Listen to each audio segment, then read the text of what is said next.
Hello, my name is McKenna and I'm an educator at the National Museum of the United States Army. Thank you for joining me today for this field trip. I'm broadcasting from the National Army Museum, which is in Fort Belvoir, Virginia. The mission of the museum is to tell the history and traditions of America's oldest military service. Today we're going to learn more about the 369th Infantry Regiment, which was an all-black regiment who served during World War I. This regiment was nicknamed the Harlem Hellfighters. We will be exploring their challenges, sacrifices, and commitment today, and then we are also going to learn how their legacy of service impacted the civil rights movement at home in the United States. First, I want to start with a short activity. I want you to look closely at the painting on your screen. It is titled Mr. Prejudice and was painted by Horace Pippin in 1943. As you take a look at this painting, what do you notice? There is a lot to unpack in this painting. Horace Pippin, the painter, served in K Company, the 3rd Battalion of what would become the Harlem Hellfighters. This painting was completed almost 20 years after his wartime experiences in the midst of World War II. This painting really alludes to what we will be discussing today. It highlights Black military service while also emphasizing the racism and discrimination experienced by Black soldiers and Black civilians during and after World War I. Today we are going to explore the themes in this painting. We will focus on the Harlem Hellfighters to learn more about how African Americans have used military service as a strategy to advance their civil rights and understand the impact of their service on the home front before, during, and following World War I. Before we talk about that, let's set the stage a little bit and discuss the background of World War I. The United States entered World War I in 1917 after declaring war on Germany. However, the conflict had already been raging in Europe since 1914. Does anyone know what caused World War I? The spark that really ignited the war was the assassination of Archduke Franz Ferdinand by a Serbian-backed terrorist. Ferdinand was the heir to the Austro-Hungarian throne. The assassination set off a chain reaction in Europe based on a complex system of mutual defense alliance. The political cartoon on your screen illustrates what took place. If you look closely at the image, the long line of soldiers represents different countries. Serbia, at the beginning of the line, is being struck by Austria, which sets off a chain reaction. So, when Austria declared war on Serbia, all of the corresponding allies jumped in until all of Europe became entangled. Now, these mutual defense alliances weren't the only problem. Other concerns like nationalism, imperialism, and militarism all played a role. And these concerns were exacerbated by the alliances after the assassination of the Archduke. While the war raged in Europe, the United States attempted to remain neutral, though they were eventually pulled into the conflict due to several factors. Let's go ahead and discuss those now. First was the sinking of the Lusitania. Public opinion in the United States first began to shift away from neutrality following Germany's sinking of the Lusitania, a passenger ship, in May 1915. The sinking killed 1,200 people, including 128 Americans. Because of American outrage, Germany temporarily paused submarine attacks on passenger and merchant marine ships. Second was the unrestricted submarine warfare by Germany. In 1917, Germany resumed its unrestricted submarine warfare in the Atlantic in an attempt to break the stalemate of war. This strategy sunk merchant and passenger ships alike, leading the U.S. to severe and negative diplomatic relations with Germany. Third was the Zimmermann telegram. British cryptographers intercepted and began deciphering Germany's Zimmermann telegram, which offered U.S. territory to Mexico in return for joining the German cause. News of the telegram outraged the American public. All of these factors combined are what led President Wilson to ask Congress to declare war on Germany, arguing that the world must be made safe for democracy.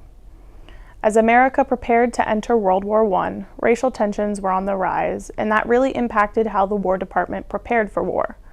The promise of racial equality that existed during Reconstruction was lost by World War I.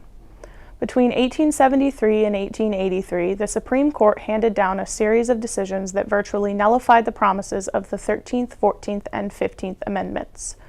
In 1899, the Plessy v. Ferguson Supreme Court decision upheld the concept of separate but equal facilities for Black and white Americans.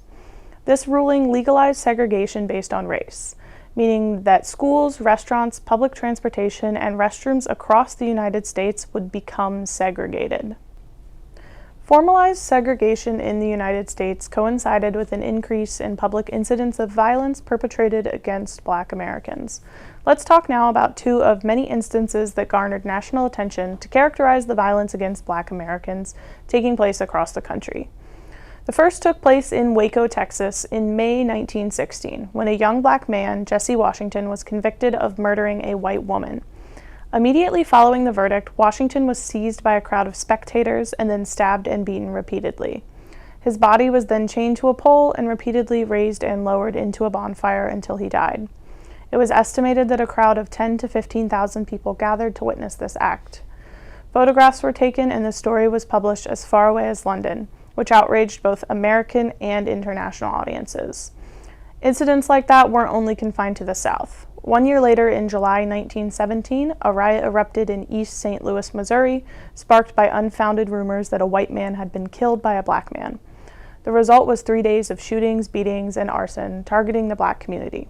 In the end, 39 people were killed, and more than 6,000 Black citizens fled the city. The segregation and violence that impacted American society was also reflected in the Army. Following the Civil War, the Army created 4 all-Black regiments that would largely be overseen by white officers. The men in these regiments came to be known as the Buffalo Soldiers. They proudly served the nation on the frontier and during the war with Spain. These soldiers had to contend with discrimination through unequal benefits and assignments, as well as unfair treatment and harassment. Despite these experiences, Black Americans continued to enlist in the Army and demanded the opportunity to serve their country, including a group of men from Harlem, New York. During the war with Spain in 1898, Black men from Harlem petitioned the New York governor to form an all-Black National Guard unit without success. Finally, in June 1913, the New York State Assembly passed the Kane Bill, which stated that Adjutant General would organize and equip a colored battalion of infantry in New York City. However, that victory was short-lived because the regiment did not have an officer and they did not fill the positions. It would be 2 years before the regiment was formally organized. In response to Pancho Villa's attack on the American-Mexican border in January 1916, the War Department required New York State to activate an entire division of 5,000 National Guard soldiers to be sent to Mexico. This activation, combined with fears of war looming in Europe, meant that New York needed more National Guard units to protect the state. Because of this need, on June 16, 1916, the 15th New York Infantry Regiment was finally organized by Governor Charles Whitman. Governor Whitman, pictured here on the left, appointed one of his political advisors, Colonel William Hayward, pictured here on the right, to command the regiment. Hayward had enlisted in the Nebraska National Guard during the war with Spain as a captain and subsequently rose to the rank of colonel. Following the war, he practiced law in Nebraska before moving to New York to continue his law career. He served as an assistant New York City district attorney before managing Governor Whitman's gubernatorial campaign. Following Colonel Hayward's appointment, recruitment for the regiment began in earnest. Hayward quickly got to work recruiting soldiers for enlisted and officer duties. The 15th sought all able-bodied men of good character that were at least 5'4" in height. The regiment was unique in that it recruited both Black and white officers. Recruits who passed the officer's examination were given every opportunity to earn a commission regardless of race. A recruiting station was set up within a small cigar store inside Lafayette Theater at 7th Avenue and 131st Street in New York City. Recruitment took place at night after shows and during intermissions. Hayward also commandeered Lafayette's second-floor dance hall to be used as a temporary armory. Because of how fast recruitment happened, uniforms and rifles were in short supply. Men shouldered broomsticks during drill and drilled in the streets of Harlem. Recruitment soon spread outside of Harlem and included all 5 boroughs, Long Island, Connecticut, as well as New Jersey. As word of the regiment spread, soldiers began enlisting from outside of the tri-state area too. 1 year later, the regiment would finally reach its full strength, 2,002 men and 56 officers. This made it the first National Guard unit in the country to reach war strength and size. The regiment hoped they'd be chosen as the first National Guard unit sent overseas as part of the Rainbow Division. However, when the Rainbow Division was activated, the 15th was not included. This led soldiers to lament that black is not a color in the rainbow. In October, after the first American divisions landed overseas, the 15th attended training at Camp Wadsworth in Spartanburg, South Carolina. Before they even arrived in South Carolina, the 15th was subjected to racism and discrimination from the community of Spartanburg. When discussing their arrival, the mayor of Spartanburg told a New York City newspaper, quote, "With their northern ideas about race equality, they will probably expect to be treated like white men. I can say right here that they will not be treated as anything except Negroes." One Chamber of Commerce official told the Times, quote, "I can tell you for certain that if any of those colored soldiers go in any of our soda stores and the like and ask to be served, they'll be knocked down." At Camp Wadsworth, the 15th completed specialized combat training that was meant to simulate French battlefields. In spite of being there to receive training to serve the country, the regiment was still met with racism and discrimination. One soldier, Lieutenant Lewis Shaw, wrote a letter to his mother that summarized the experiences of the 15th in Spartanburg. He wrote, quote, "We are all straining every nerve to prevent race trouble, and our men so far, in spite of every insult and provocation, have shown wonderful control." An example of these insults and provocations occurred when Lieutenant Noble Sissel tried to purchase a newspaper from a hotel shop. In the shop, Sissel was confronted by the white store clerk. The clerk assaulted Sissel physically and verbally. Several soldiers from the white 27th Division who witnessed the scene came to the aid of their fellow soldiers. It was Lieutenant James Reese Europe who quelled tensions and commanded all to leave before more violence erupted. The regiment remained at Camp Wadsworth for 2 weeks. Soon after, they received notice they were going to ship out to France. The 15th set sail aboard the Pocahontas and disembarked in France on New Year's Day, 1918. From there, they boarded a troop train to Saint-Nazaire, also known as Base Section No. 1. Rather than being given a combat assignment, the soldiers were assigned to the duty of transforming the city into a port town. The soldiers constructed docks, railroads, roads, and other outbuildings. However, the soldiers still longed for the combat service they trained for. Captain Hamilton Fish summarized those feelings in a letter to a friend, writing, quote, "We know less about the war here than you do. I hope now that I'm over here to get in the front lines before the finish, but I have no idea when that will be." In March, the regiment finally received that opportunity when General Pershing transferred them to the French Army.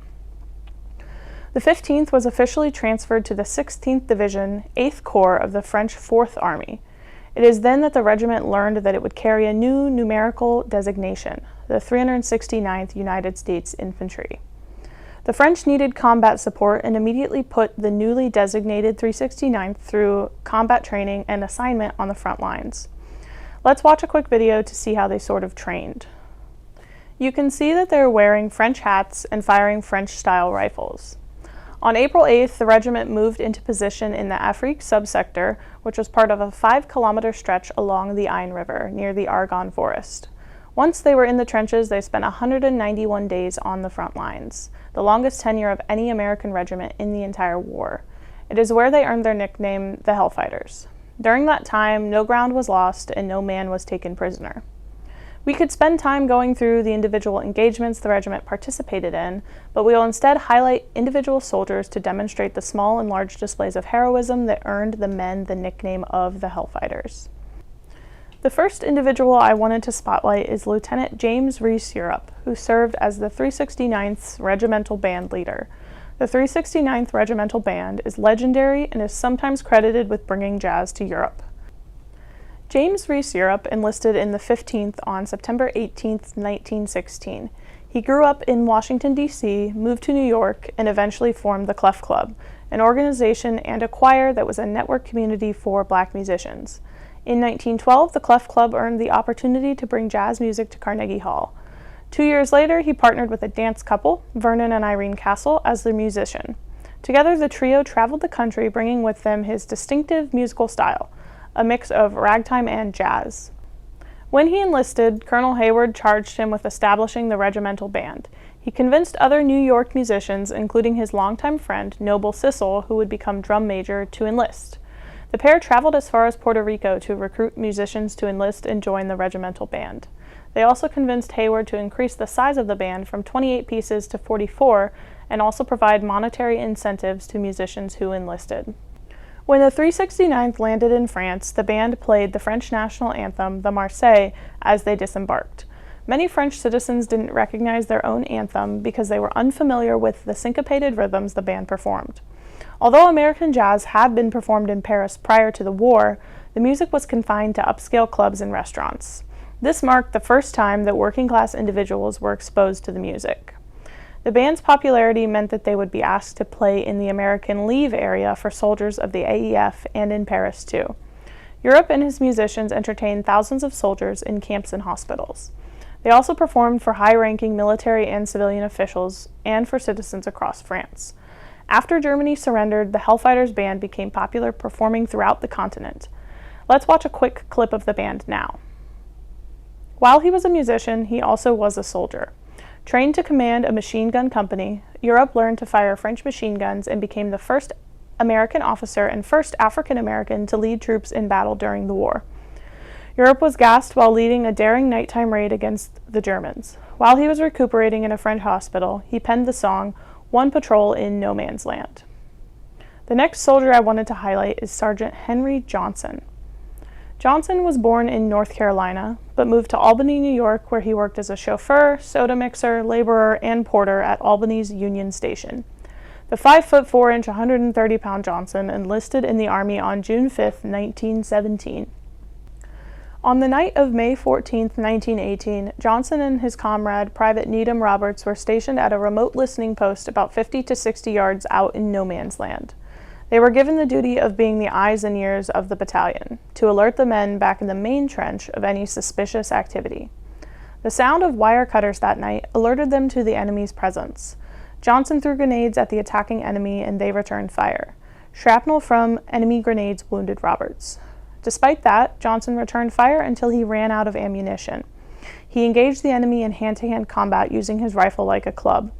As he noticed the enemy attempting to capture Roberts, Johnson drew his bolo knife and used it to cut down 2 enemy soldiers before being shot again. He continued to lunge at the Germans, trying to protect Roberts. Eventually, his frantic attacks broke German morale and the enemy raiding party retreated. Johnson stopped the enemy raid from approaching the main French line and from capturing Roberts, killing 4 German troops and wounding 10 to 20 others. Johnson suffered 21 wounds in the process. For their heroism, Johnson and Roberts were among the first Americans awarded the French Croix de Guerre, France's highest award for valor. In 2015, he was awarded the U.S. Medal of Honor. News of their accomplishments was picked up by the press and retold in newspapers. The last soldier that I would like to highlight is Sergeant William Butler.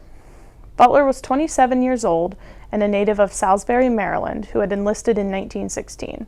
He was described as a slight, good-natured youth who, until a few years ago, was a jack-of-all-trades in a little Maryland town. On the night of the 17th and 18th of August 1918, a group of Hellfighters found themselves surrounded and taken capture by a platoon of at least 17 Germans. As they were led back toward the German trenches, they passed by an unnoticed listening post. Inside was Sergeant Butler. Butler bolted from the trench with his French Chauchat automatic rifle. Seeing only the threatening shadow of Butler, the Germans feared an ambush and looked around for reinforcements. Butler seized that moment of hesitation, cracking the nearest guard in the jaw, allowing the men time to escape and open fire on the German soldiers. Instead of standing fast, Butler stormed the German platoon, heading right into no man's land, rushing the enemy trench and dropping hand grenades. He grabbed a German lieutenant and carried him back to his own lines as prisoner. Back home, newspapers boasted Butler's actions, calling him Maryland's greatest hero. Butler earned the American Distinguished Service Cross and the Croix de Guerre for his actions. Unfortunately, none of these men would earn the Medal of Honor during their lifetime. These men are just 3 of the thousands of soldiers who served with the 369th. These men fought bravely and courageously to advance Allied victory. They were celebrated for their heroism in France, and when the men returned home in February 1919, they were treated to a hero's welcome in the U.S. as well. Let's look at how the men were received home in this video. The Hellfighters were the first New York combat unit to return home, and the regiment, which had been denied a farewell parade, did receive a victory parade. On a mild winter day, 1 million New Yorkers turned out to witness their homecoming. The men proudly marched down New York's Fifth Avenue, led by the regimental band, and they marched toward Harlem. As they crossed 110th Street and Lenox Avenue, the band broke into "Here Comes My Daddy Now." One soldier recalled, quote, "For the final miles or more, we marched through Harlem singing and laughing." 4 months later, in May 1919, the activist W.E.B. Du Bois published the following editorial in The Crisis, titled "Returning Soldiers." It read, quote, "We are returning from war. Tens of thousands of black men fought gladly into the last drop of blood for America and her highest ideals. We fought in far-off hope for the dominant Southern oligarchy entrenched in Washington. We fought in bitter resignation. We stand again to look America squarely in the face and call a spade a spade. We sing this country of ours, despite all its better souls have done and dreamed, is yet a shameful land. But today we return. We return. We return from fighting. We return fighting. Let's unpack that quote a little bit. What do you think Du Bois means here? Despite the overwhelming support they received when coming home, Black Americans still faced racism and discrimination at the hands of their white neighbors. They arrived home from overseas hoping that their participation in war would bring them the full benefits of citizenship and American democracy. However, they arrived home to an America unchanged. Segregation, both the formal and institutional types, continued. Violence persisted and peaked in the summer of 1919 and continued through the end of 1921. This outbreak of violence, also known as Red Summer, impacted at least 26 cities across the United States, including Chicago, Washington, D.C., Houston, Omaha, Charleston, and Tulsa. In one such instance in Elaine, Arkansas, black sharecroppers were attacked by a white mob while attending a meeting. As many as 200 black men, women, and children were killed that day. In addition to riots, lynchings also increased.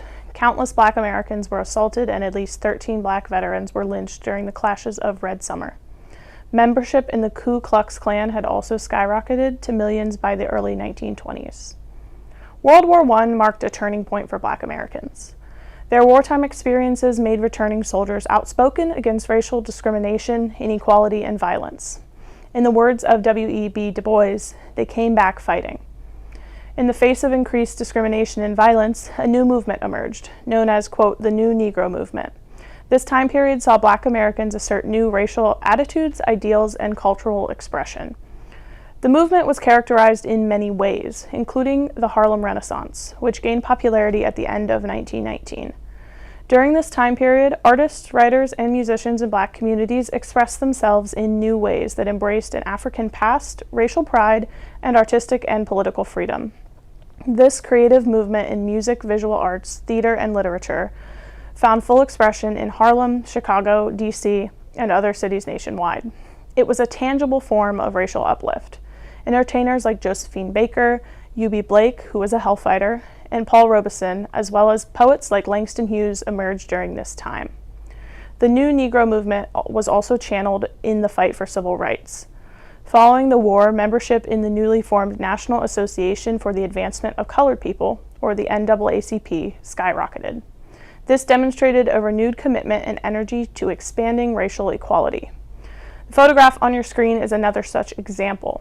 It is a banner that was hung outside the NAACP headquarters in New York City, proclaiming loudly to the world that, quote, a man was lynched today. It hung every single day from 1920 to 1938. Men were being lynched every single day, and this banner served as a bold reminder. World War I transformed the world. It rebuilt the European continent by forcing change. Its outcomes created new nations, boundaries, and alliances. It also brought the United States onto the world stage and reshaped American society at home. Americans who left to serve overseas during World War I came home to find a very different America. The effects of World War I shaped Black Americans and laid the foundations for what would come to be known as the modern civil rights movement. So today we looked at the legacy of the Harlem Hellfighters. Through that, I hope you were able to see how Black Americans have used military service as a strategy to advance civil rights, understanding their impact through service on the home front, before, during, and following the war. The 369th is just one example of the many Black units that served overseas during World War I and whose service had tremendous impacts at home. Thank you so much for joining me today. For more information, please visit our website.